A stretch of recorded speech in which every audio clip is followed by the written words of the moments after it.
Okay, here is the hive. This is called the top bar hive. This type of hive is more conducive to a more organic, biodynamic way of beekeeping. This is my first attempt at trying to host a colony of bees or swarm of bees, and I just want to give you a look.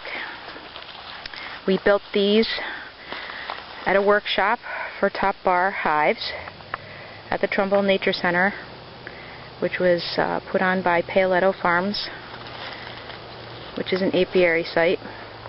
This type of method makes it much easier for someone like me who's disabled to successfully manage a hive.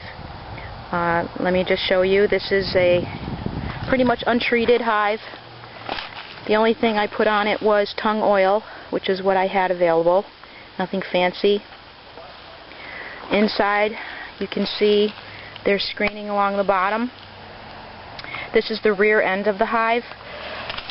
That jar that you see inside is filled with sugar water solution, which is to feed the bees, and the little things that you see floating on the top are pieces of a styrofoam cup, which allows the bees to land inside and have a safe place to rest without drowning, to be able to get a food supplement.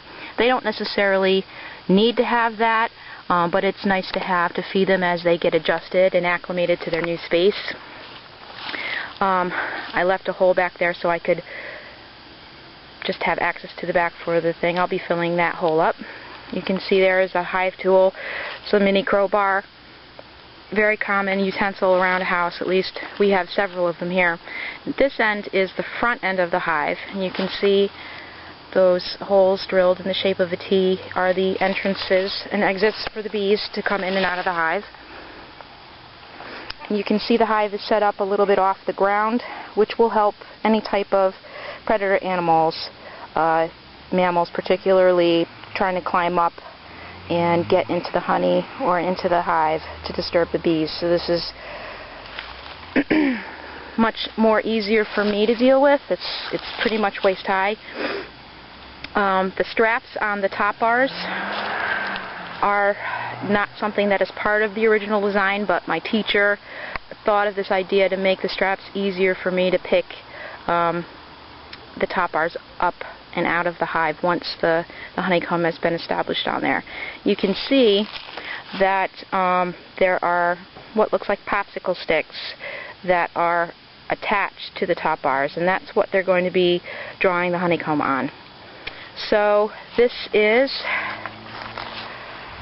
where the bees are going to be making their new home, and I'm going to just turn the camera off to set up the tripod and get the bees ready, and hopefully we can have a successful videotaping of bee package installation.